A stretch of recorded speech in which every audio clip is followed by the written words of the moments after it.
This is a SportsE Media production, part of Quiet Loud Studios, the podcast network where reflection meets amplification.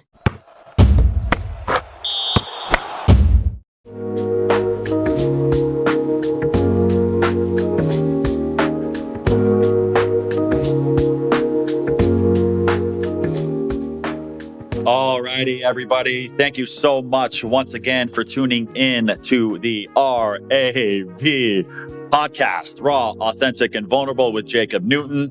Super excited for today's episode. I've got essentially a sister of mine, just not blood sister, grew up right next door to me.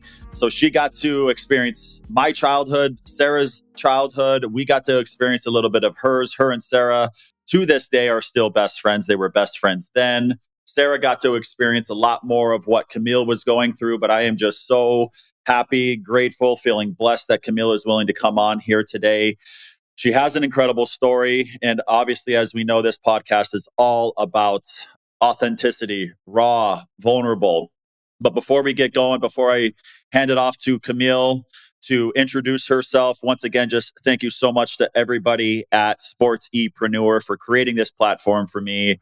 As always, Eric, Chris, Scott, and Julian, thank you all. And yeah, guys, as usual, don't forget to like, subscribe, share, follow, listen. And if anybody out there, even though I may not know you, if anybody out there wants to come and be a guest on this podcast, please do not hesitate to reach out. You can find me on Instagram at Newton's Mind 55, on LinkedIn at just Jacob Newton, at Facebook, just Jacob Newton. And yeah, but nonetheless, guys, we're going to get started here. Camille, again, thank you so much for being here today. And now I'll hand it off to you to introduce a short little intro, and then we'll blast off. So thank you again for being here, and you got it. All right. Hi, Jacob. Thank you for this platform. Jacob and I have come together in our adult life to share healing and to share the journey through breaking generational curses. And I'm a yoga instructor, and I found a very unique path of healing through yoga, through meditation, through introspection. I found a way out of a lifestyle that I felt really trapped in and really stuck in, and led me to a place where I just was at my looking around one day and I said, this isn't how I want to show up in the world. And I made some radical changes in my life, and I found this path of healing that I feel so passionate about, and I feel like it's available to everybody. We just don't know the tools yet, or maybe the darkness that it takes to walk through is too intimidating to shine a light on. But that's what I'm here for, is just to share my truth and my path and what brought me here. And I truly believe that through connection, vulnerability, and love, we can be redeemed from, a prison that we one day might have thought that we could never get out of. Love that. Love that. Well, thank you so much for being here again today and your little introduction there. And one thing that you had mentioned is that this type of healing, self-healing, we'll call it, is accessible for everyone. As you said, the darkness that a lot of people have within them at times comes to the surface. It's very uncomfortable. Creates a lot of discomfort within the person. But what would you advise or suggest for people that want to tap into their gifts, that they, as of now, are operating under the impression that they don't have gifts, that I can't heal, that I can't do this, I can't do that? So what would you say to those people? And then any type of advice on kind of tapping into that self-healing that I know you're so passionate about, I'm so passionate about. And yeah, so if you could just dive into that. I love that question. I come to my students and my clients with the first step I go to with everyone is analyzing your habits. What you do on a daily basis in an authentic, genuine re-encounter, right? So it's like you're not romanticizing your habits. You're not lying to yourself about the way you show up. Get radically honest about the way you show up. And then why? Be curious enough to understand that every decision you've made, every habit you've instilled, everything that makes up the way you move through life is coming from a place of opportunity for you to meet yourself in a new way. So That's where I like to start first, because it's an easier, honest, more a tangible way to lay out who you are, because you are the way you show up. And even though I know that we're all from love and we're nothing but love and light, and anything outside of that is something that you have inherited that you can unlearn, and you can come back to this place of pure, genuine connection and spirit. So instead of shining a light on this huge path we want you to walk and giving you 9,000 tools right away, right? Because the tools that are available to us are infinite. But looking at all that is like, oof, I know people look at my path and think, how did she do that? I could never do that. And that's why I'm so passionate about speaking and sharing my truth. And, I'll get into my story here in a bit, but really that's the first step, I truly believe. And that's recognizing your habits, and then start to ask yourself, how did I get there? And do I want to stay here? Do I want to show up like this for the rest of my life? And if I want to change, do I have the courage to stick with it? Do I have the courage to track this down? Because it's hard and it's deep and it's painful. And we want to avoid pain, and our brain wants to protect us. And our brain wants to keep us safe. But what we don't understand is that safety is a mirage, an illusion that keeps you in this 3D mindset. And you have this 5D capability, this quantum physics of this incredible life source that you are walking around in, that we don't even freaking realize the magic that you could tap into. Okay. So we'll pull it back a little bit, but really ultimately, why do you do the things you do? How'd you get there? Get curious about what led you there. All of the little parts that are you, that you've hid away, that you've been shameful of. That's your answer. Yeah, I think that's so important there, because as you start navigating your habits, your thoughts, your choices, your decisions, your friends, the relationships you find yourself in, what's going to eventually happen at some point is that, again, that discomfort's going to rise to the surface. And right now, so many people are just simply programmed that when the discomfort comes, we got to push it away, right? It's your mind's way of keeping you safe, right? Your body starts to experience symptoms of the thoughts that you were having, right? And then as soon as the body matches the mind, then the mind's going to find a way. Okay, I don't want to feel this, but I know for myself, and I would imagine that you could agree on this, is that the more I was just willing to sit with that for 5 minutes, for 10 minutes, then I realized, like, oh, that's all I have to do. I just got to feel that stuff for a little while, and shit, yeah, it's freaking uncomfortable, but I'm powerful. I am so strong, and I'm certainly capable of just sitting in the flames of my own fire. This is my stuff, and I think all too often when people everybody's on the path. Everybody's on the path of healing. They're just not aware that they're on the path. And when like, I've been on the path of healing my whole life. I just wasn't aware of it until 7 years ago, and I think when it comes to people in regards to trying to change things in their life,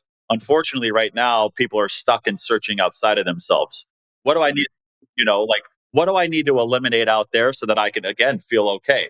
How can I manipulate reality so that my stuff doesn't come up, right? We have these expectations and these ways of going about life to stay hidden from the discomfort. So what has that been like for you?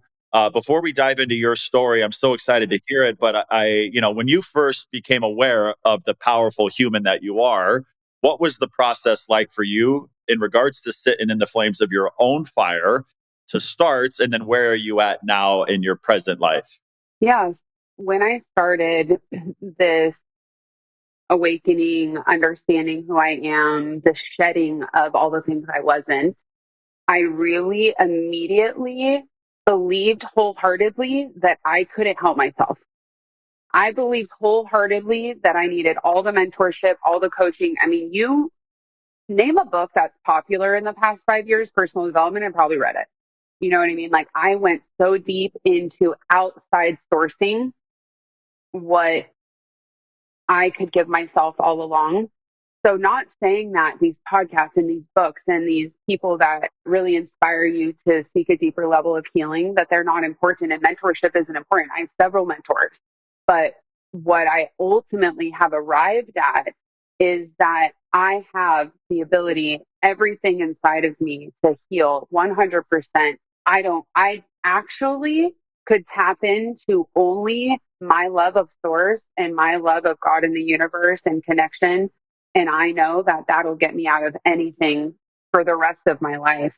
But it took all of the outside listening, hearing for them to put words to what I was feeling that I didn't understand.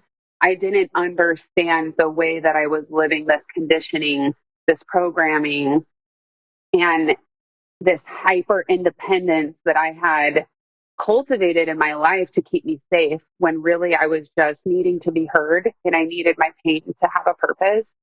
And as soon as I understood that we're all experiencing the same pain in different ways, because that is what it means to be a human, to have this polarizing emotions and ideals and everything that make us who we are. That is what is so beautiful about being human. So your happiest, healed, most perfect life isn't one free of pain and isn't one free of the work. So it was the path of using all the outside tools I can to develop and cultivate this confidence and trust in the way I moved, the way I thought, trusting the discernment that I've been given throughout my life that I was taught to question, really understanding that the love in my heart, the love from everything around me, that can fill me up. And it was through connecting with myself and with my higher power that I really understood, oh, wow, we don't have to carry this alone. We're not meant to, actually. We are all meant to walk each other home. We're never meant to live a life of isolation, of pain and darkness and sadness. We're meant to say, look at my pain. It looks a lot like your pain. How did you get there? Let me help you. And so that lifestyle changed my life. I would say one of the biggest things I talked about in my class yesterday, the message was I stopped measuring the success of my life from productivity. I used to always want to achieve and be the best. It made me really good at a lot of things. I have so much to be grateful for, and I've done so many amazing things. And it's because I was an overachiever and I was running because I was trying to earn my worthiness in this life. And once I understood that worthiness is not earned, it's your divine right that you have the second you open up your eyes. You don't have to do anything, be anything. You're already perfect. If I could start to measure my life, not from the level of productivity, but by my level of presence, then my life would change. Everything around me changes. And you can talk to anyone that's known me 2 years ago, and they would say, wow, it's possible. It's possible to heal. And when you hear my pain, I hope that people that have also known deep, deep pain can understand that I'm not unique in my path, that we are doing the same thing in a different way. And this is what we're meant to do, walk each other home. There's so many different freaking ways that we could go, but there's a few things that stand out, and I want to dive a little bit deeper into exactly what you're saying there, that we're all walking each other home. My perception on that is, as you're going through your day-to-day life, things are going to happen. People are going to present themselves that trigger your stuff to come up. And typically, right now, as it stands in society, when that situation happens, so I'm walking down the street, I'm passing you, you say something to me that activates my nervous system, my pain, my wounds are coming to the surface. And what your average human that is not aware of their powers is going to do is going to blame you, complain about what happened, and try and stay away from you. Okay, Camille's the one that made me feel this. It's Camille's fault. Now, for the rest of my life, I want to try and avoid Camille, because when my stuff comes up, it's too uncomfortable. And because you're the one that triggered that, I got to stay away from you. My mind's going to tell me to do everything I can to stay away from Camille. But the path of healing is asking you to understand that all Camille did is reveal within me something that was there. It wasn't her fault. Where it comes from, she has nothing to do with. You weren't a part of the pain. You weren't a part of the wound. So if I can understand that, then I can understand, okay, Camille activated me. That's my work. My stuff's coming up. If I want to be free, I go there. I don't try and manipulate Camille, abuse Camille, get you out of my life. So that is something that is happening daily for so many people. We're all just walking each other home. And if you can take that approach, that these people are nothing more than messengers for you. Camille sent me a message. I picked it up. Okay, what am I going to do with it now? So there's that. Did you want to add anything on that? I do truly believe that everyone in our life is a mirror, and you are perfectly, divinely placed in these interactions. And even, I mean, I even go to the depths of the person that you are crossing by that you don't even talk to at the post office, because on a different day, you could see that person and see something and be called to say something and be called to connect. But if you had a different experience earlier that morning, that person looking at you could kind of rub you the wrong way, or like, you know what I mean? So it's like, I truly believe that we are a mirror of each other. And if that mirror is something you are really resisting, then you're probably resisting yourself and who you really are and how you really show up. And therefore, in turn, resisting the work that's available to you to, like you said, be free. And I think it's so important because if people want to upgrade in life, they have to start seeing these opportunities again. When their stuff comes to the surface, you need to start viewing that as, again, your work. There is a physical gym that a lot of people go to, but there's also a spiritual gym that not enough people have memberships to. So again, the same exact situation. Camille comes, says something, does something that doesn't match my list of preferences within, right? And if I'm aware enough, I just understand, okay, if I don't heal what came up within me, what's life going to do? Life is going to present me with another opportunity to repeat or evolve. So it's Camille today. Tomorrow it could be Sarah. Tomorrow it could be frickin' Bobby. It could be Pablo. It could be frickin' Napoleon Dynamite. Doesn't matter. That stuff, when it comes up, if I just simply push it back down, it's going to find a way to come up again. And so in life, life will again continue to present you with opportunities, and it'll continue to reveal within you what you're not free from. So thank you for adding your opinion on that. Another thing, would you say then, in regards to where you're at, because you've read all of the self-help books, and yes, they have been instrumental. They have helped to expand your mind, to open your heart. But I would imagine you've realized, oh, I don't need these things anymore because they just guided me back to myself. And I know that in the work that I do currently in regards to mental performance and emotional control for people, is that all I'm trying to do is just guide them back to themselves, to get them to remember the power that they possess. And with that approach, they don't need me forever.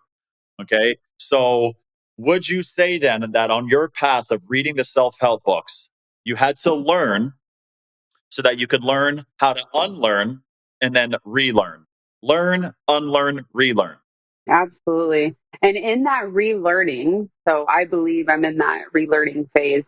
I believe I've moved into, the goal is this 5D way of life where you are nothing but love. And so that's the goal, right? And what I've understood about all of the books I've read, and even though they're all these different authors from all different walks of life, and their book is all titled something different, and they say they're all about something else, it's all the same because there's only one way out, and that's through. So you have to get to know you. You have to get to know who you are when no one's looking. You have to get to know what you hide. You have to get to know what is stopping you from living an authentic, free life of nothing but, giving love, receiving love. And that's just so true. It's so true for anyone. Like, you really have to decide, am I going to forever put the power for me to heal in other people's hands for the rest of my life? So I love when people like get a trainer and go to the gym and, do all these things. But is your mentor, is your leader, whoever you're looking to for growth, are they teaching you how to be self-sustainable without them? Because to me, that's a real mentor, right? Like, I don't want you to have to rely on me for the rest of your life. Women come to me and they think they're coming to me to lose weight. And I'm like, you're not coming with me to lose weight. You're learning how to heal your nervous system so you can then trust your internal cues that relate to food. I'm going to help you do that. You know what I mean? So we're not losing weight. Like that's going to happen. The weight will come off if you start to respect your commitment to being free. Mm-hmm. I reflect back on my journey, and 7 years ago when I first awakened, right?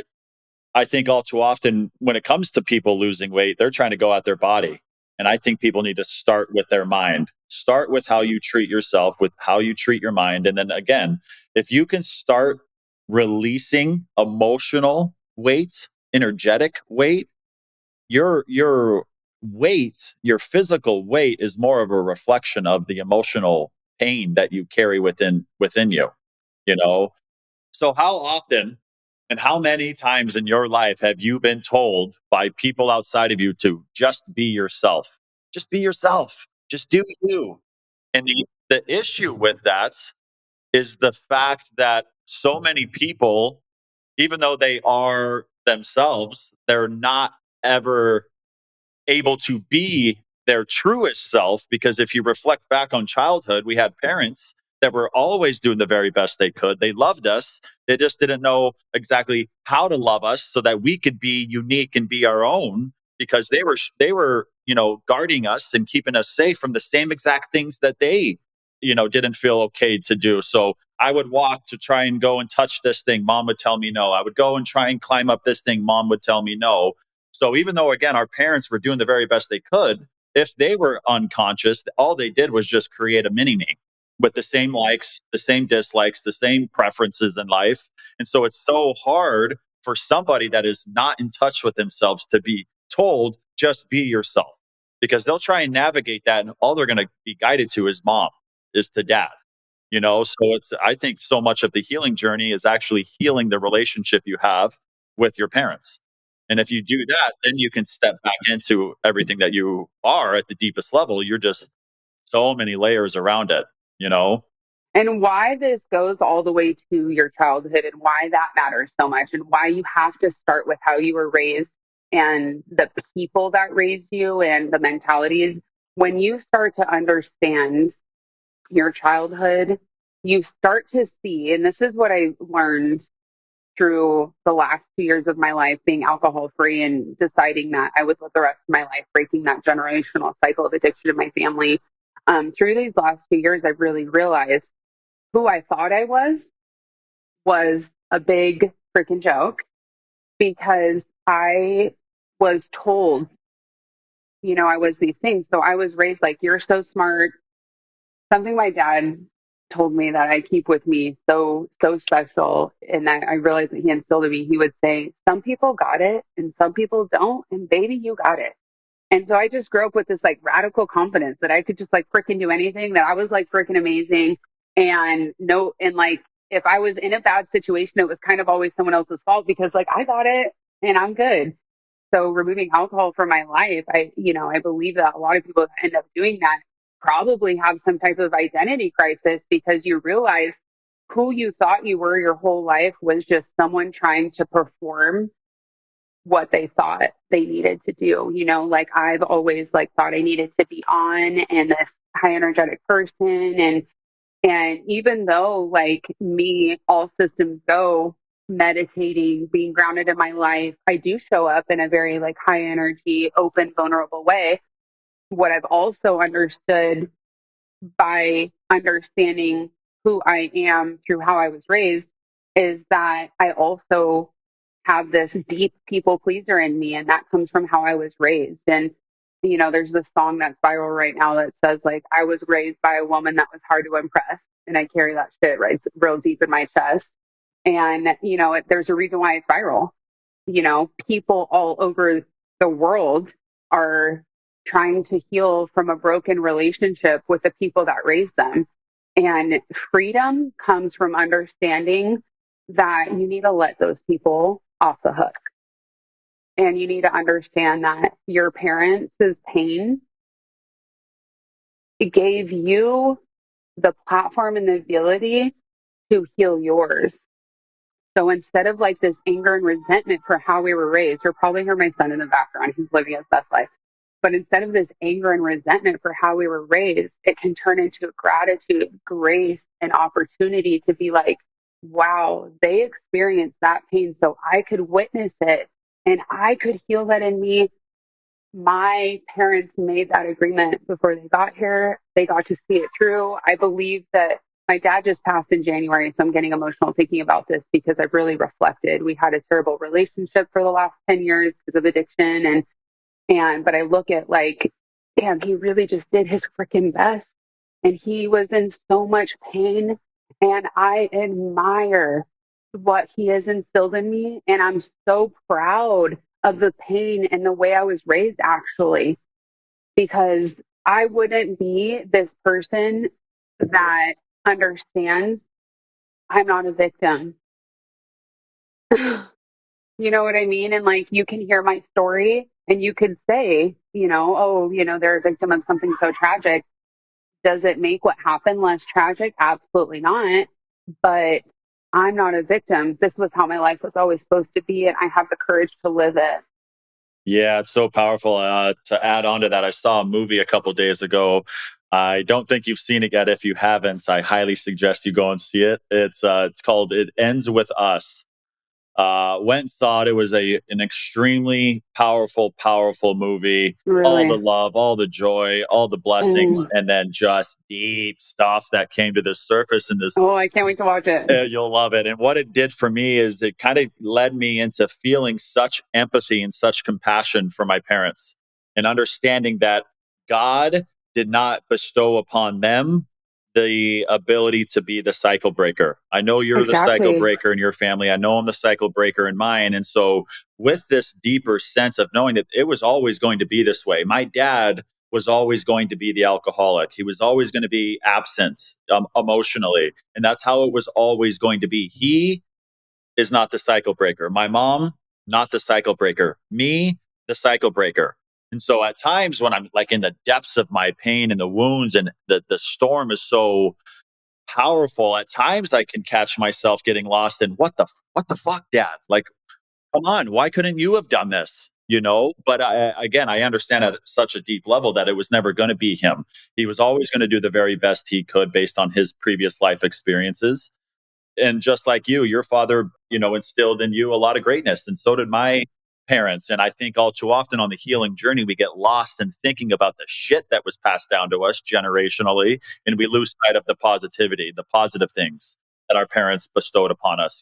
So I know we're already 30 minutes in and we talked a lot about present, Camille, but I really want to Yeah. go back because, again, I know your story is incredible. So if you can take us back to childhood again, we both grew up in San Jacinto, California, rated the fourth worst city in the whole state. And Camille grew up literally right next door to us. So there was a lot of greatness in our childhood. There was a lot of pain. And so, Camille, if you would be so humble to share your pain with the listeners here today. Sure. Okay. So one, I always talk to Sarah about this, and this is just to touch on like perspective.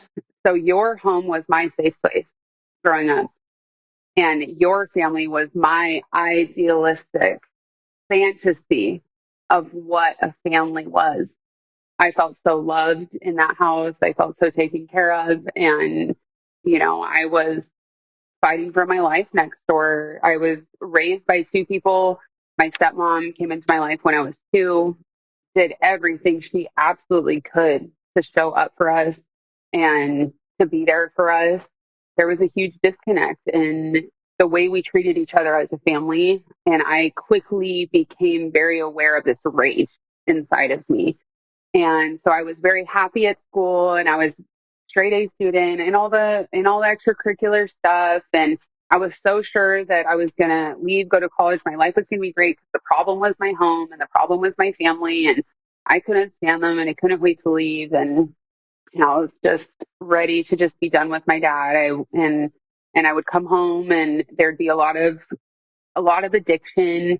And I didn't understand addiction, but the person and like the spirit knew that it wasn't right, like what I was experiencing, and abuse was just normal. Abuse was normal, and it's hard to think about because if I'm being honest, the rest of my life after childhood all cascaded, all the choices I made cascaded from accepting this level of violence and abuse as if it was normal. And also, I had developed this limiting belief that good men do bad things and you stick with them. So I developed this idea of loyalty. My dad loved me so much. I could feel it, I could see it. The way that he molded my heart and my mind so carefully and the things that he would talk about. I mean, now I look back and I'm like, that was so profound what my dad was trying to show me there, like talk to me about energy and spirit and it didn't all really resonate until he passed, until he was on his deathbed and we healed in the most magical way. But anyway, so growing up, I wanted to leave the house as soon as I could. And so that's what I did. I left the house and I thought my life was great. I was independent, supporting myself, finishing school, and just was on a high. And met this man who I quickly fell in love with because at the time, love was codependent attachment, anxious attachment, and not healthy in any way because it was like this need to be loved by someone. I needed someone to like show up for me. So I met this man that was very abusive and I didn't pay attention to it at all. I found myself pregnant like 8 months in. And the night before I found out I was pregnant, actually, we were at an Angels game and he was drinking too much. I didn't want him to drive. I was drinking. I was probably also reactive, definitely not innocent in any, in the sense of like, I was also my worst self. And anyways, the night before, I'm walking up the freeway because he kicked me out of his car on the freeway and I was stranded. My phone was dead. And that was normal. Those kinds of instances were normal for me. So I found out I was pregnant. I instantly knew I was going to keep him. I instantly knew I was going to have this baby. So the abuse continued very severely, like throughout my pregnancy. And I excused all of it. I just thought, like, that's what love is. Love is a fight. And you fight for love and you stay loyal because your loyalty defines who you are as a person. I wasn't loyal to myself. I was taught to be loyal to somebody else. And that's because I valued the love from someone else more than I valued myself. And so when I had my son, kids do what kids do. And just instantly, I had this bond of like, I'm going to love you. And this is my purpose on this planet. And you're my everything, when I had my son. So even though at my baby shower, I found out that my baby's dad was on Tinder. And even though like he left me several times in the pregnancy and it was very toxic and abusive, when I had him, I just convinced myself that everything was going to be better and everything was okay. So I stayed in my little peace bubble of absolute. I mean, any woman that has had a baby understands that the first few weeks of you bring a baby into this life is so insane. You can't even believe that you're taking this child home. Like, it's so crazy. It's so beautiful, but it's also you're exhausted and you're just absolutely brought to the depths of your soul. And it's just so insane and profound what having a baby does to a woman. But it was 2 weeks in, and his parents, Colton's father's parents, were like, get out of the house. We'll watch Colton. And so I said, okay. So I bought us tickets to a fair. And we went to the fair and I bought us a burrito and I was putting hot sauce. I'm obsessed with hot sauce. Everyone that knows me knows I'm obsessed. So I didn't think about it. He hates hot sauce. I didn't think about that. So I put hot sauce over the whole burrito. We were going to share this burrito. Well, he flips out, like throws the burrito. It's all over me. Everyone's looking at me at the fair. I'm humiliated. I look around and then it hit me. I was like, I can't live like this. Oh my gosh, this isn't okay. I don't want my son to be raised like this. I need to get out. I left that day. My family was there. I left everything and I packed everything up. I went home, packed everything, and I left him. So I stayed at a friend's house at the time. And throughout the next couple of weeks, he would go to work and he would come over and see Colton. And it was just me trying to figure out how this was going to work, that I wasn't going to be with him, but he was staying in our place. I was looking for a place to live. It was just so insane. And I didn't have a support system of like people coming in and like taking care of me. It was kind of like everyone just left me to live life the way that I did. Cause again, I developed this hyper independence. So it's kind of like Camille didn't need anything. And so in return, I didn't really have much in the terms of support. My friends supported me, and I'm sure if I had asked for it, my family would have been there, but I didn't know how to ask because I didn't know I needed help. So long story short, Colton was 6 weeks old at the time, and his father was like, I want him overnight. And I'm like, he's a newborn baby. Like, you can't have him overnight. He's a newborn baby. And he comes down on me. His parents came down on me. His parents were very successful, very wealthy, and really like held that over my head. And I realized the way that I was like manipulated in that. But basically, really like felt like I was strong armed to let him have Colton overnight. I dropped him off and I came home crying hysterically. I could feel it in my soul. It wasn't right. I could feel something was wrong. I'm just hysterical all night, like something's not right. It wouldn't leave me. And this is one of the most pivotal points of my life because I understood what I was feeling. And now I understand I'll never forget that and I'll never ignore that again. So, you guys, if you have a deep feeling in you, do the work to heal so you can trust yourself because that's a gift. You're given a gift. Okay. So, long story, here we are, 6 weeks old. He has Colton overnight.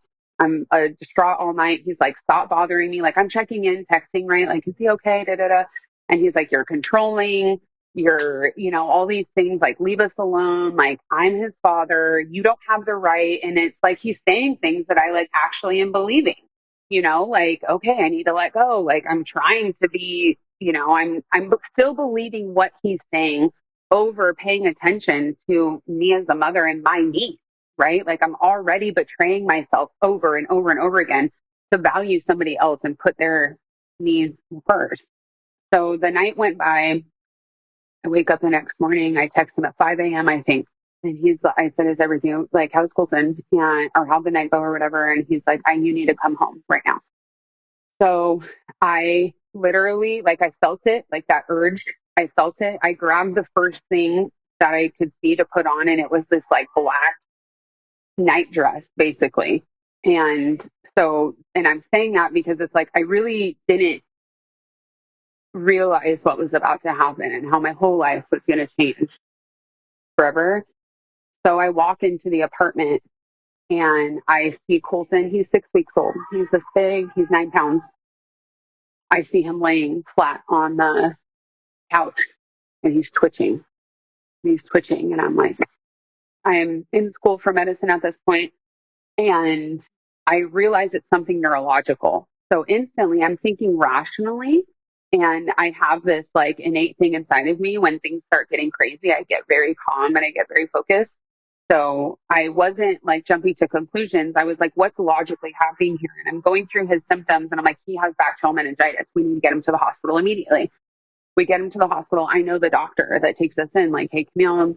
And he's like, oh, it looks like bacterial meningitis. I'm like, I know, we need to get the IVs. Like, he's like, okay, it's going to be okay, because it's like life-threatening bacterial meningitis, especially in a child.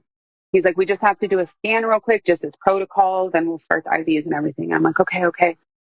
He takes Colton to get the scan. He comes back and he's like, Camille, I need to talk to you. And he gets me into a room and he sits me down and he says, have you ever had any ill feelings towards your child? And I said, what are you talking about? Like, I instantly start crying. And he's like, Camille, Colton's not going to make it. And he said, Colton is bleeding from his brain. I've never seen this type of injury in a child. He has blood behind his eyes. Like, they're like, he's not going to make it. There's no way. We have to get him to radies right away. Like, we'll be surprised if he makes it through the night. And I called my dad. Like, I didn't think anything that someone hurt him. I still didn't think that. I was thinking I had such an intense birth. I was thinking that his head must have got like injured during birth and that he's having these symptoms. The night before, my friend was holding him and like hit his head on the fridge, like turned and like his head hit and he cried. So in my mind, I'm like, it was the fridge or it was birth. Like, I'm still thinking I'm still thinking something rationally. I call my dad and I'm like, Colton's having seizures. They're saying he's not going to make it. My dad's there. He sees me. I'm just bawling hysterically. And the doctor is looking at me and the girl is looking at me and they're like looking at all of us like, what are they not like something happened, right? And I'm looking at them and I'm asking the girl, I'm like, what are you not saying? Like, can you please like tell me what's really going on here? Like, why am I feeling this from you? Instead of you like, like, why am I feeling this weirdness? And she said, somebody did this to him. And I said, there's no way. I said, no, there's no way. They said, does he have a history of violence? I said, no. I said, absolutely not. No violence. Because to me, violence was putting you in the hospital. To me, violence wasn't beating you down verbally, throwing you out of the car. If you didn't leave a mark, it wasn't violent. But there are marks, right, all over you.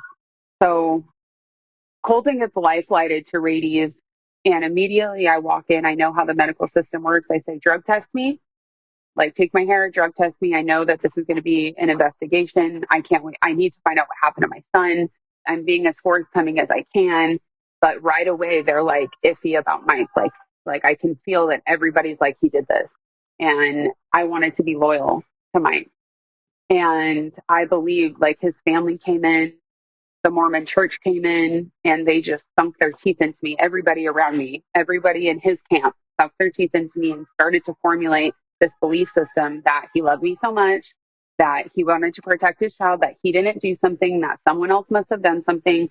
So even though all of the cops and the doctors, and I'm talking days and days of testing, even though every single person is telling me he did this, he's going to go to prison for the rest of his life. Like, Colton's not going to make it. This is like, you need to understand what's going on. My brain couldn't understand it. My brain could not believe that someone hurt my child. So Colton ended up making miraculous turnover. And I'm going to share this because it's just such a big part of my testimony. I didn't have a relationship with God or anything. I wasn't in any way plugged in. But I went to the chapel in the hospital and I got on my knees and I was like, I don't know who I'm talking to. I don't even know if anybody's hearing me. But at this point, if you can feel my soul, and I just said, like, I don't know what I've been putting out there, like in my life. I don't know what you're seeing when you look at the highlight reel. But if you can just feel me and just understand that I will give this little boy the most amazing life. And I see like everything is different now. And I get it. And I'm so sorry it took this to get there. But if you can just say to him, I will live the rest of my life differently. And the next day I made, they said that we're going to we have to get him off the breathing machine. We have to see if he can breathe on his own. I said goodbye to him and I made little footprints. I said goodbye to him and I took out the breathing tube and he just kept breathing. And I looked at that doctor and I said, I will never let someone in your role take away hope ever again. And if you do something differently next time, I hope you don't take away a mother's hope, because I just believed. I believed that conversation. I believed I was heard. I believed he was going to be home. I believed that he had this amazing life to live. I just knew it. I just believed in his spirit. So I went through the worst situation you can ever imagine because I'm going to court. I'm not understanding what's happening. I'm in love with a man that almost killed my child. And I still loved and valued him more than myself, that I couldn't prioritize my pain. I ignored it. I fought through it. Everyone's like, wow, it's amazing how you got through this. And I really just pushed through the way that I always did. And I pushed through. I thought I was fine. I thought I understood at some point, I think a year into him going to prison, I think that's when I really, and like he was sending me letters of violence, and the violence continued, or the abuse, I would say. It was like a year of healing, deep healing, that I was able to finally see, oh, you chose a man that was abusive because you were abused, and you think that that's what love is. You think that love is such a great expansion of how far can I accept you no matter what, that you betray yourself in order to keep this person in your life. And so I saw the letters, I saw the violence, and I let that go, and I forgave myself. And I mean, the shame that a mother walks around with who feels like they couldn't protect their child is a level of shame that I hid from for so many years because I knew the love I had for him. So I was like, I'm not going to even shine a light on that. I know it's there, but I'm going to ignore it. And so I met the most amazing man when Colton was 2. His name is Bert. He is now Colton's father, and he will always be Colton's father. And he is an angel sent to us, but we didn't work out romantically, but we had the most beautiful, nurturing relationship. He taught me how to be loved safely. He taught me what it means for a man to show up unconditionally. And like I said, we didn't work out romantically, but we're still great friends. He's still Colton's father. And I remember being in this relationship with him and everything looked perfect. And everyone was like, you're going to get married and everything's great in your life. But what nobody had realized is that I didn't deal with what I had gone through. I ran. People around me wanted me to be okay so bad that I just wanted to be okay for them. Like I just wanted to be okay and I just wanted to move on with my life. But you can't avoid trauma if you want to live an authentic life. And so it was through losing now this family that I was so grateful to have and realizing I actually didn't know anything about myself. I was living in a program, I was hiding. And when I realized I'm choosing men that are addicted to something, so they have some kind of dependency, some kind of addiction, well, why? Then I realized, oh, it's because I had a dependency and I had addiction. And I thought, okay, well, I see this ray of light every day that I get to live my life as his mother. I mean, he has this spirit that is just out of this world. And he changes people and he doesn't even talk. And it's so beautiful that I get to witness that. But it was through him that I was able to see, oh, this stops with me. So like the shame that I carry is big. And the shame that I carried, it almost killed me. And it took away my, like, I didn't believe I was worthy to be on this planet. I just wanted to end it, but I couldn't because of him. And I made this promise. And so I said, well, I can't live like this. What do I do? And I said, I'm going to start to uncover. I'm going to start to peel away and I'm going to work backwards. You know, I didn't know where it all started, right? Like we don't have the answers. You're not meant to have the answers in your deepest depths of despair. You're meant to earn enlightenment and you're meant to earn your peace and you're meant to earn the presence of your life. And it's a freaking road through the mud. It takes a lot of falling on your face. But truly, it took me being honest with the way I showed up and then understanding, okay, well, how do I want to show up for the rest of my life? I'm going to show up authentically in a better way consistently if I removed addiction, dependency in my life. So that was the first step. And it was like I was able to see the way I was addicted to the gym. So it was like I would go to the gym every single day, or I'd go to spin every single day, wake up 4 a.m., take a bunch of pre-workout, take all these things that the fitness industry told me I needed to take because I thought I needed everything outside of me because I wasn't believing in my just natural, beautiful body's ability to heal and to be strong and to lose weight if I wanted and to be fit and beautiful. I believed I needed all this outside stuff. So then I was waking up every morning, spiking my cortisol, following this diet plan that had crap nutrition, you know, learning nothing about wellness. And so it was like 2 years of that, 2 years of being in Western Med, being on Adderall. I mean, 30 milligrams of Adderall, it's a lot. And just all this medication, I got cancer.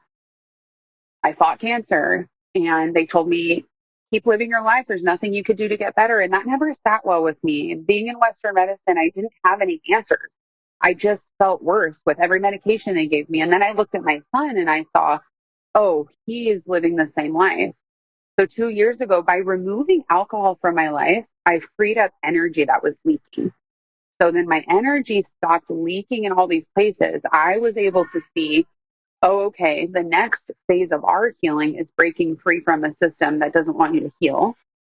And so that's how I found yoga and Ayurvedic medicine and a sattvic diet and just all these things that, again, are tools, you know. And then once you understand that there's things like Qigong, breath work, and that you don't need anything but just your body, your willingness, and your heart, you're like, ooh, life. This is life. This is living. So the pain is there. Jacob, the pain is there. It's always going to be there. And I just posted something when my son had surgery a few weeks ago, and it said, you know, I'm always so humbled when for some reason, every year around the same week that this tragedy happened in our life, Colton ends up back in the hospital. And I'm in the same place where all that happened, right? And so I was telling everybody that even now I'm so humbled because I believe that we have this idea that with time and tools, the distance between us and pain gets further. And it doesn't, because when you've really experienced trauma and your brain chemistry has changed, and you can't go back. You can't go back. So what do you do with that pain? You make a home for it and you nurture it, and you don't deny yourself the darkness, because you have to be honest with yourself. You know, it was hard for me to see the way I chose men. I chose that man. That's hard. You know, if I would have chose differently, things would have been different. But the beautiful thing about freedom and the beautiful thing about healing is that you understand it was always meant to be this way. And you get this level of acceptance and grace and connection, and here we are. Oh, wow. Thank you so much for sharing your vulnerability there. I know that's not easy. I know you've shared it in the past, right? Most likely. I don't know. Have you ever gone on a podcast and shared? I have. And actually, I was just thinking, I need to go back and listen to it, because I bet you it sounds a lot different. Yeah, for sure. The last podcast I did, I was still very much believing that the answers were outside of me. Got it. That was the biggest difference in my healing. Yeah, I can imagine the difference. And so, two places I want to go quick in regards to the relationship with I think you said Mike. Is that right? Yes, Mike was Colton's biological father's name. Yeah. So all that relationship did was just mirror the relationship with your father, right? Or with your parents. And so again, I've said it, I think, on every single podcast, everything in our adult life is rooted and you can trace back to your childhood. And that's why it's not just women that have daddy issues, men have daddy issues as well. Men are going to get in relationships based on the foundation of the relationship between you and your parents. So, you had said, I chose that man. I could have chosen different. In my opinion, you couldn't have chosen different because you hadn't healed the depths of all of your relationships. And it's not just with an intimate partner, it's also shows up in your friendships and how you attach to people come with friends. So that's why it's so insanely important for people to begin their healing of the deeply rooted stuff so that you don't have to repeat these cycles of chaos. You were in chaos. Red flags were everywhere, but because those red flags were present with you and your father, you saw them as green flags, right? And oh my gosh, all these green flags. This is all I've ever known. These are the patterns that have made me the woman that I am today, right? And so that's why, how often do we see people in society, they get out of one relationship, they hop right back into the next, to the next, to the next, to the next, to the next, and never give themselves time to heal in between, to shed a layer. That relationship was a layer around the root. Can I go heal that? Sure. And so, yeah, it's just so powerful. Again, I went through this masculinity program a couple years ago, and a lot of our work in that program was mother wounds and father wounds. And so it's the deepest level you can do. And if you don't do it by yourself, there's so much you can do, but in relationship is going to bring to the surface all of that stuff. A good relationship or not, right? Like a healthy relationship is also going to do that. Like that's our human existence. Sure. And you can do so much self-healing. Oh, You can do so much by yourself, yeah. but it'll never take you all the way. Mm-hmm. Because we're not meant to live alone. Exactly. So I wanted to touch on that. And then I also wanted to touch on the self-healing. Like, let's just think about it. Regardless of what you believe in, for the listeners. I believe in God. Other people don't, or other people believe in science or the Big Bang or this and that, Mhm. whatever. Regardless of what you believe, whoever the creator is for you, right, created you at the deepest level of love. So our human body was created by God, and it's perfect. There is nothing wrong with the human body. It's the things that we Mm. put in that impact our body's ability to do what it naturally wants to do. All your body is trying to do for now, then, and forever is keep you alive and thriving. Just Mhm. imagine if we had to think about the different systems. In order for the systems within our body to operate, we had to think about them. We don't. Your heart, you don't have to think about your heart beating, it just beats. You don't have to think about literally anything, right? So you'd said it a couple times that you finally figured out that you were never going to heal under Western medicine. That Colton was going through what Colton was going through, and Western medicine was keeping him stuck. Can Colton self heal himself back to complete health? I don't know. Based on the things that you had shared that he experienced, it would be awesome to try, of course. But again, Western medicine doesn't want us to heal. It wants to keep us patients. It wants to keep us customers to the system because it is a system. And if it was a system, that means it was created, but it was man made creation. This was not created by God.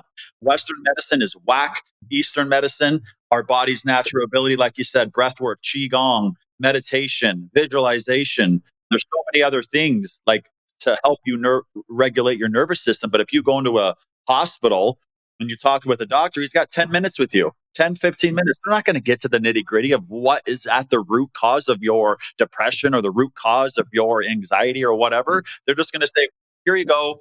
If you walk out of this office and I don't diagnose you with something, we become a liability. We can't have that. So I'm going to diagnose you with depression, right? And then how many people walk away? My depression, as if it's something you can take out of your pocket and offer it to somebody. You can't.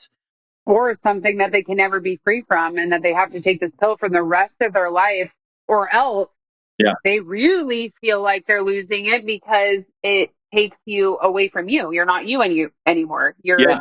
You're just a chemical reaction Yeah. to what you're putting in your body. Yeah, I just came across a video of my daughter Harper that Sarah, my sister, had taken a couple years ago. And Harper, I don't give my kids Western medicine. If I had it my way, they would have never been vaccinated.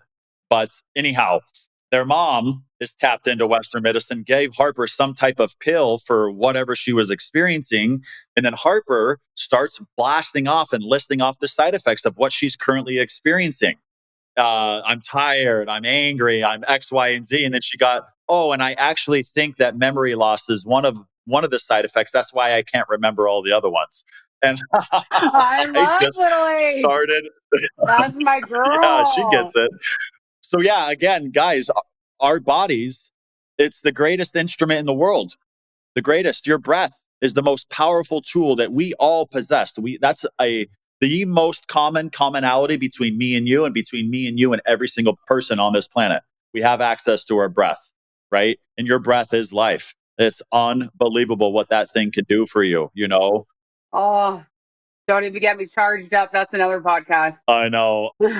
What I do want to speak on, let me speak on something just real quick about this, like Harper taking medicine and stuff. So my son, 80% of the right side of his brain completely dead, 20% of the left side of his brain completely dead. If you look at a scan, the doctors do not believe what they see in person because it doesn't make sense. It doesn't make sense. So they said he would never smile, he would never laugh. That whole part of his brain is essentially dead. You can see it, it's black on a scan. But guess what? He is so ticklish. He laughs every single day. I'll say something, he's making fun of me, laughing at me. And I'm like, no shit, like this is incredible. So a couple years ago, so because he had this brain that's so completely damaged right away, I'm told, like he's going to have, like he's still having seizures in the hospital. That's what almost killed him. And it's like they're telling me, he has to be on these seizure meds for the rest of his life. And I'm in Western medicine. I'm plugged in. These are people are going to be my colleagues. I believe in what they're saying. And so for the last 8 years, he was just on, I mean, we're talking a plethora of medication, surgeries every year, you name it, and my spirit is slowly being killed by it. And because I see it, I feel it, and I'm like, this is not right, but I don't have any answers. So I'm still looking for answers outside of us. And then through finding the understanding how powerful our body is, I decided, okay, I'm switching everything up. And his doctors went totally against me. They were like, you need to basically be evaluated because you're not going to make, this is not a sound choice. I'm telling my family what I'm about to do. They're also like, you're really going to do that? And I'm like, I'm taking Colton off everything. I'm taking off, we don't even know who Colton is. We don't even know what his body's capable of because we've never even given it a chance. So I'm in the ER. Colton is having seizure after seizure, but the neurologist who didn't even come evaluate him is just listening to what this other person is telling them about my son. They're saying he's not having seizures, up his seizures meds. He's not having seizures, up his seizure meds. That's what they're telling me in the ER. And I'm like, we've been in the ER 3 times this month. You guys are telling me the same thing. That's not working. What are we going to do next? And when they didn't give me any answer, I left saying, I'm going to find this out. I'm going to figure out what we're going to do. So decided to keep them on CBD because of your endocannabinoid system that you have inside of you. You have receptors specific for CBD. And there's been a lot of research behind like CBD and seizures and all this stuff. So I knew I wanted to keep them on that, but from a natural sourcing, not from Big Pharma, someone that purely makes it and isn't profiting in Big Pharma. Billions. Don't believe in that. Okay. So yeah. So you want to get better. Even something that you're taking from Big Pharma is already going to have something in it that you don't want. But anyway, since him being off of all seizure meds, except for the CBD, he has less seizures. He is happy as he's ever been. He is a ray of light. He's talking to me in the way that he talks. He's technically nonverbal, very communicative, very expressive. And I watched my child become a shell of a human, absolutely comatose by these drugs, no light in his eyes. My family's like, what's wrong with Colton? Because every year he's just declining. When CP, the cerebral palsy, what he was, cerebral palsy is a diagnosis that comes after some type of brain trauma. So it can either be birth, it can be an accident. Really, if someone has CP, they have some type of brain damage. Okay. So, but that brain damage doesn't get worse. Your brain doesn't keep on being damaged. It was an injury. Your body knows how to heal. Right. So I'm not saying that I can make Colton's brain grow back, but I know that from loving him and kissing him and holding him every day and humming and being absolutely obsessed with his life, I knew how to do was pour into him physical love, physical affection. And that has crossed neurons, developed new pathways. And he's this chuckling, insane, lively human that I was told 2 years ago would never happen. So to any special needs parents listening to this, 1, you don't need to go to every doctor appointment. You're invited to. Take control of your life. Take your peace back. Okay. 2, there are answers outside of Big Pharma. I'm not saying that your doctors are all evil. I'm saying they just don't know. They have been taught a system that was set up for us to fail, and it's not their fault. I think they're genuinely doing their best, most of them. Okay. I love the team of people that have worked with Colton, and a lot of them I haven't liked. And guess what? The people that like me are the people that want to do their job right. So if you're a special needs parent, contact me if you would like advice. Heal with Camille is my Instagram. I will give you free advice. I never charge people for advice, no matter what it is. I will give you everything I know. But I really just wanted to take a minute to put on this platform. Special needs parents, you have options, you have answers, and there is a way of life that is so scary to think about taking that step. Removing Western medicine, I had to face the understanding that without the seizure support, Colton could one day have a seizure that ends his life. That's the reality of the situation. But I made the understanding and the commitment and the truth, understood the truth inside of me, and that's, I want Colton to live this life as authentic as possible, as coherent as possible, as true. And I want to see what his body can do because I believe in the body's ability to heal. And since I've done that, it has put me on this path of just trying to educate people with how much we don't know about our body and how easy it is to bridge the gaps of that misunderstanding that we need things outside of us to heal.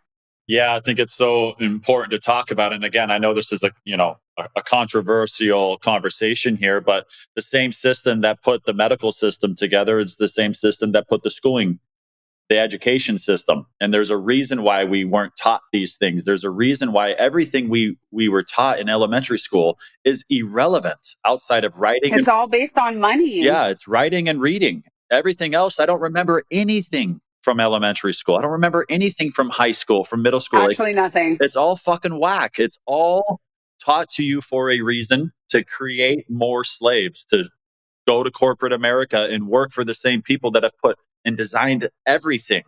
So it's again the human body. So many people have a hard time believing it because it wasn't programmed into their subconscious mind. Well, because they're sold the American dream. What's the American dream? What's the American dream?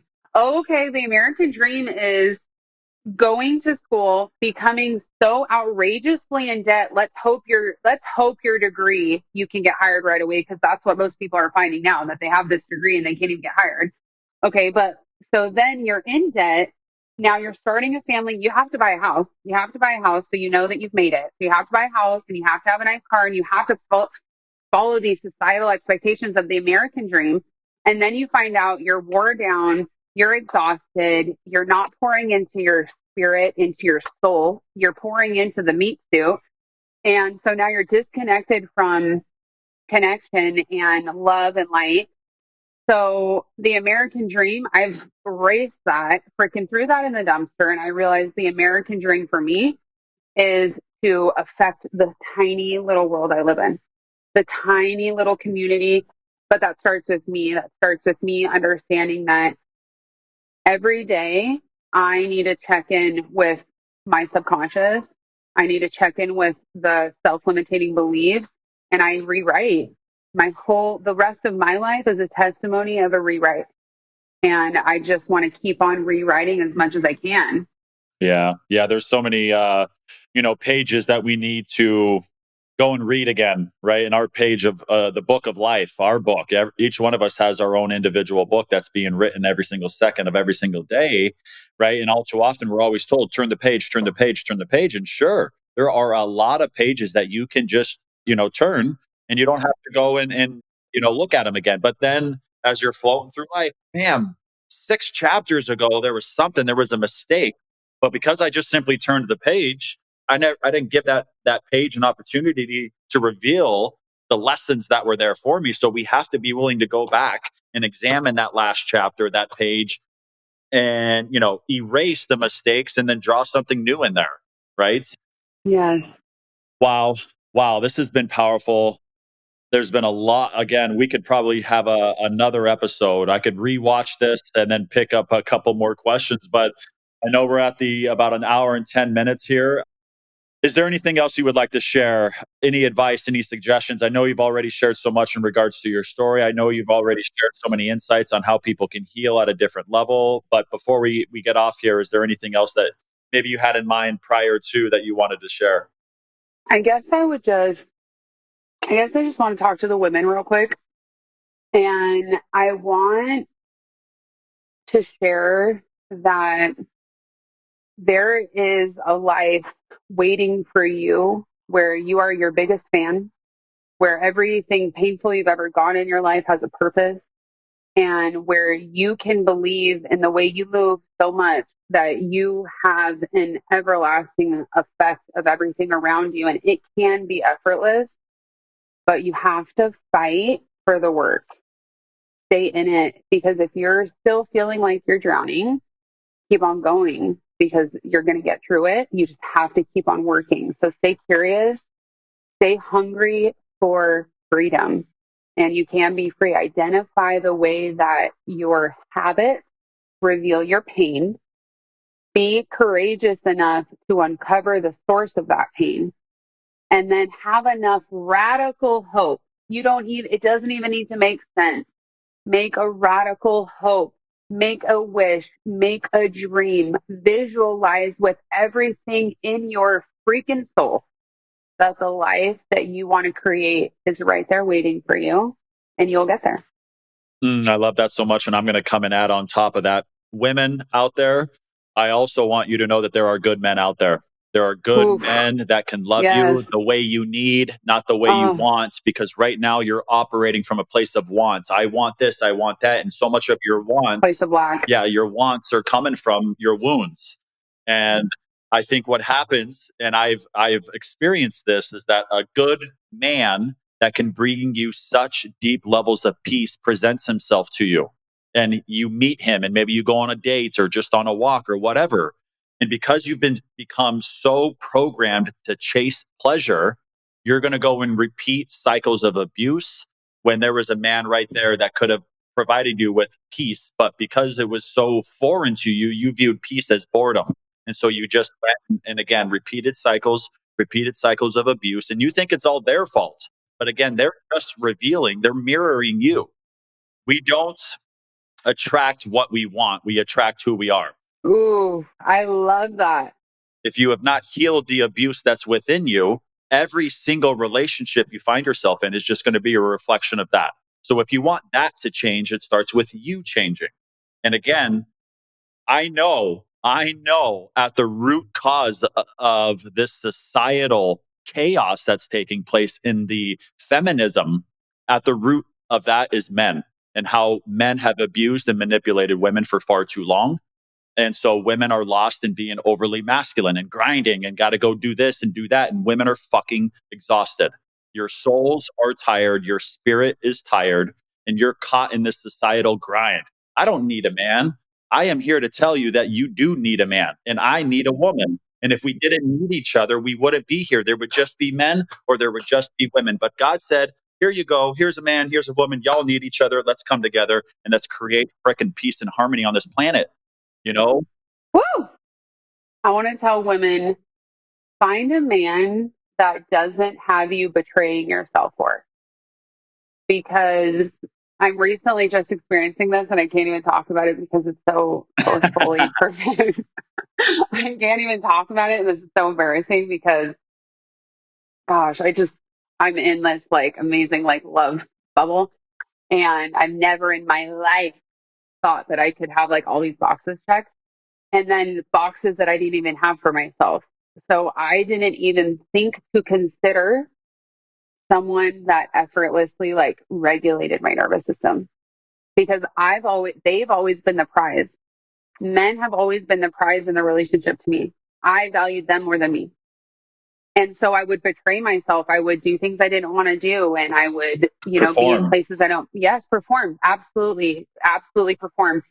And recently I'm understanding that, oh, it's just so not like that. And you are perfect the way that you are. And if you have the courage to sit with yourself enough to love how you show up, you're going to attract something that makes you feel better than you could have even prayed for. So women, stop betraying yourself to make a man happy. And when that man presents himself, women, you need to know that you are worthy of that type of love. That you don't have to go and perform, and it's the greatest feeling ever. Because in relationships today, with all the dating apps and the podcast talking about relationships, it's everybody is performing. Can I read something to you real quick? Yeah, you can. And while you go find it, I'm gonna keep talking on this. Is that again, because of all the podcasts and because of all the relationship advice out there, people are lost in thinking that they don't like be interested, but don't be too interested. Be available, but don't be too available. If I get a text message and I'm available, why in the hell would I not respond?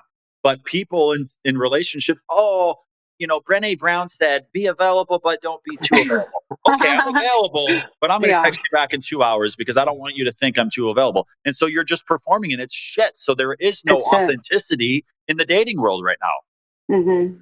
Anyhow, go ahead. Okay, so I've recommended this book. I just want to say real quick, there's people that have read this book that I've recommended to, women that have loved it. And then there's women that have picked it up and been like, that was too harsh. It actually hurt me. I could never read that. So I'm not necessarily giving you a book recommendation, but I want to read this because this is powerful for my women out there who believe that there's something wrong with them. or that they're not really being honest with themselves. So this is like a little bit of radical honesty here. It says, so this book is called Men Don't Love Women Like You by G.L. Lambert. Read this every day. Does anybody ever do that? Freaking just highlight things like that. Okay, it says, you don't need a hug. You need a kick in the ass. You don't need to be understood. You need to understand. You don't need relationship advice. You need someone to hold your face up to a mirror until you realize that it is your fault.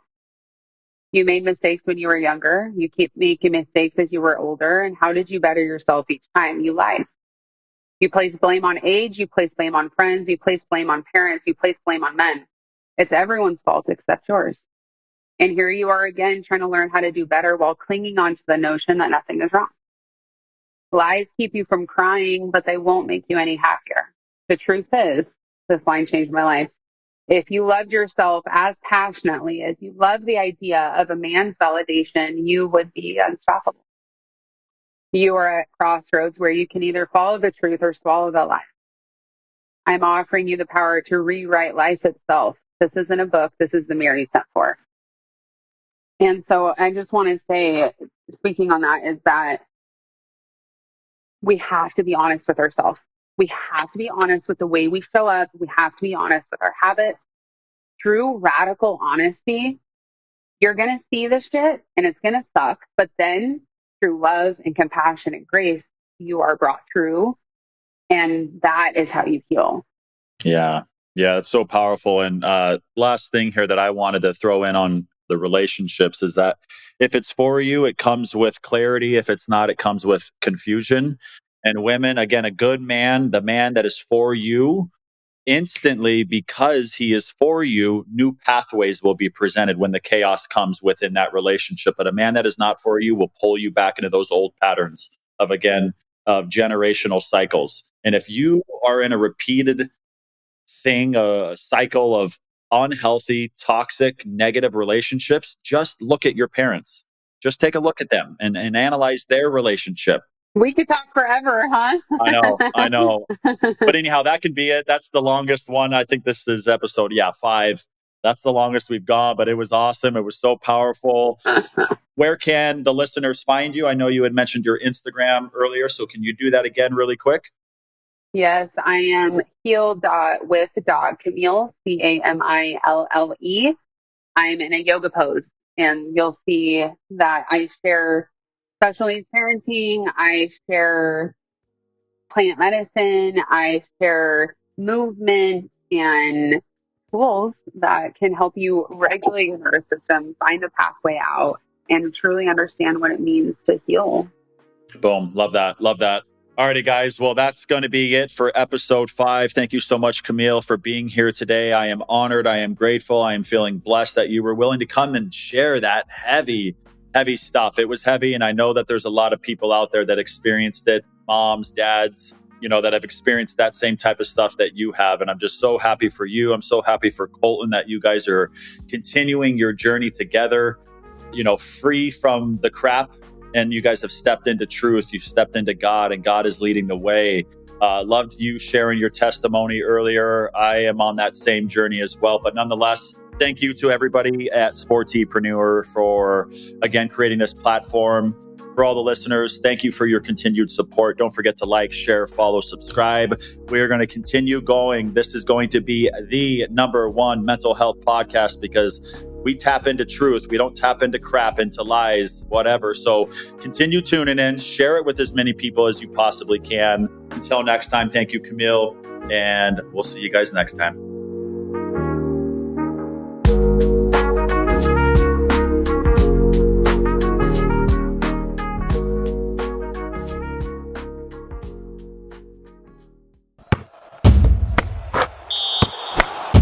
This is a SportsE Media production, part of Quiet Loud Studios, the podcast network where reflection meets amplification.